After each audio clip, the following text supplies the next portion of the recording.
صدر اور وزیر اعظم کی ملاقات، بجٹ کی منظوری کے لیے گرین سگنل، حکومت اور پیپلز پارٹی کا ایک دوسرے کی بیشتر بجٹ تجاویز سے اتفاق، وسائل اور مسائل کے پیش نظر دونوں ایک دوسرے کو سپیس دیں گے، بعض قابل عمل نکات پر تکنیکی کمیٹیاں مشاورت جاری رکھیں گی۔ وزیر اعظم شہباز شریف نے گلگت بلتستان الیکشن میں کامیابی پر صدر مملکت آصف علی زرداری کو مبارکباد بھی دی، کہا نوجوان بلاول نے بہتر انتخابی مہم چلائی۔ صدر نے مسکراتے ہوئے جواب دیا، بلاول آخر بیٹا کس کا ہے؟ ایوان صدر میں ملاقات میں نائب وزیر اعظم اسحاق ڈار، وفاقی وزراء بلاول بھٹو، دیگر رہنما اور وزارت خزانہ کے حکام کی بھی شرکت۔ وزیر اعظم آزاد کشمیر فیصل ممتاز بھی ملاقات میں شریک ہوئے۔ آزاد کشمیر کی صورتحال پر بھی تبادلہ خیال۔ وزیر اعظم سے چیئرمین پیپلز پارٹی بلاول بھٹو زرداری کی ملاقات بھی ہوئی۔ بجٹ، سیاسی امور اور آزاد کشمیر کی صورتحال پر گفتگو۔ بلاول بھٹو نے کل عدم جوائنٹ ایکشن کمیٹی سے دوبارہ مذاکرات کا مطالبہ کیا۔ قومی اسمبلی کا بجٹ اجلاس مختصر نوٹس پر 12 جون کو بلانے کا فیصلہ۔ حکومتی ذرائع کے مطابق قومی اسمبلی میں حکومتی ارکان کو جمعرات کی رات تک اسلام آباد پہنچنے کی ہدایت کر دی گئی۔ قومی اسمبلی کا بجٹ اجلاس 10 کی بجائے 12 جون کو بلانے پر مشاورت مکمل۔ وزارت پارلیمانی امور نے 12 جون کو اجلاس بلانے کی سمری وزیر اعظم کو بھجوا دی۔ بجٹ پر بحث بھی مختصر رکھی جائے گی۔ بجٹ منظوری کے تمام مراحل ایک ہفتے میں مکمل کرنے کا فیصلہ۔ قومی اقتصادی کونسل کا اجلاس آج کی بجائے 10 جون کو طلب کرنے کا فیصلہ۔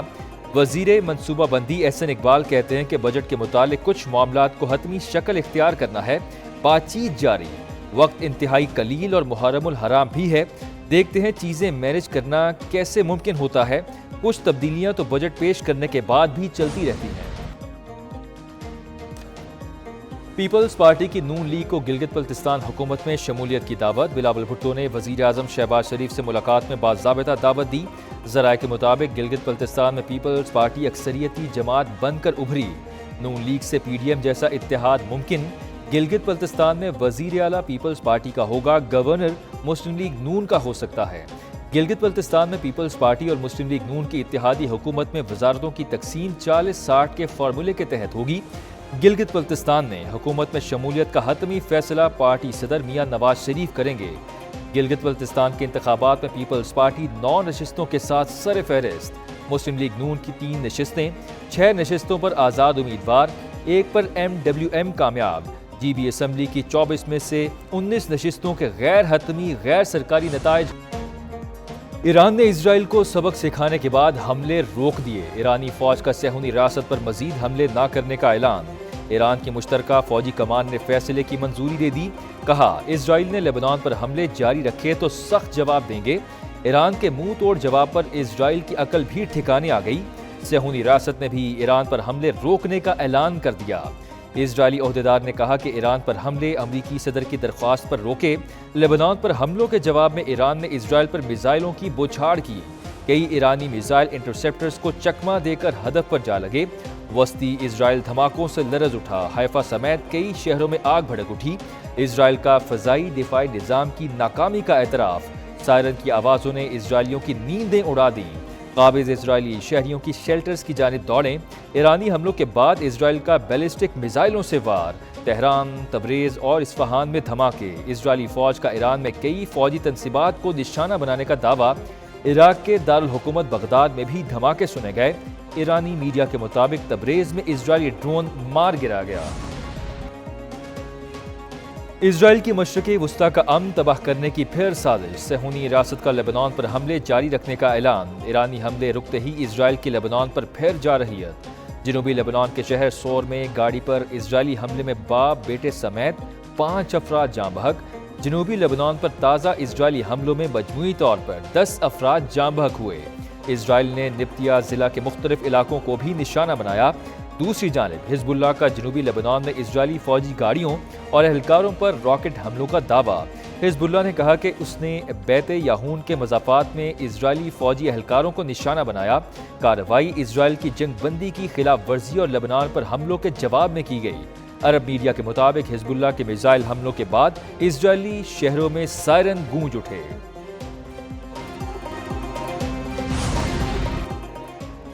ایران نے اسرائیلی حملوں کا ذمہ دار امریکہ کو ٹھہرا دیا۔ ترجمان وزارت خارجہ اسماعیل البقائی نے پریس بریفنگ میں کہا کہ اسرائیل اقدامات کی مکمل ذمہ داری امریکہ پر عائد ہوتی ہے۔ ایران دشمن کو دندان شکست دینے کے لیے تیار ہے۔ جنگ بندی کی مسلسل خلاف ورزیوں پر خاموش نہیں رہ سکتے۔ ایران جنگ بندی کا پابند تھا، اسرائیل نے خلاف ورزی کی۔ امریکہ اور اسرائیل کی نیت پر پہلے ہی شک تھا۔ امریکہ اسرائیل کی پشت پناہی بند کرے۔ اسرائیل کے اقدامات کو امریکہ کی پالیسی سے الگ نہیں کیا جا سکتا۔ اسرائیل 3 سال سے فلسطینیوں کی نسل کشی جاری رکھے ہوئے ہے۔ امریکہ سے جنگ کے خاتمے کے لیے پاکستان کی ثالثی میں کوششیں اب بھی جاری ہیں۔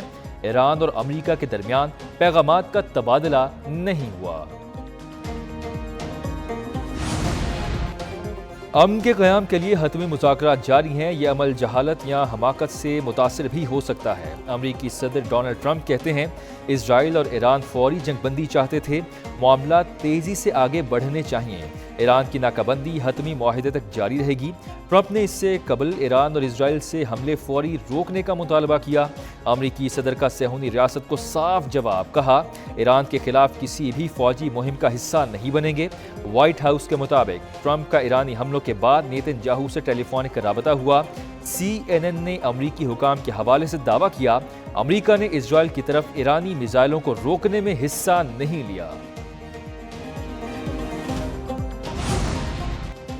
ایران نے میدان چھوڑا ہے اور نہ ہی مذاکرات کی میز۔ صدر مسعود پزشکیان کا ایکس پر پیغام، کہا ملک کی ترجیح قومی سلامتی اور عوام کا امن ہے۔ ایران کسی بھی خطرے کے سامنے پسپائی اختیار نہیں کرے گا۔ سفارتکاری اور دفاع قومی طاقت کے 2 بازو ہیں۔ اتحاد اور دانش مندی سے ایران اس آزمائش سے بھی سرخ رو نکلے گا۔ قومی مفادات کے تحفظ کے لیے ہر محاذ پر ثابت قدم ہے۔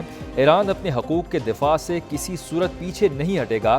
اسپیکر باقر کالیباف نے کہا کہ ایران نے کاغذی جنگ بندی کی مسلسل خلاف ورزیوں کے فارمولے کو توڑ دیا ہے۔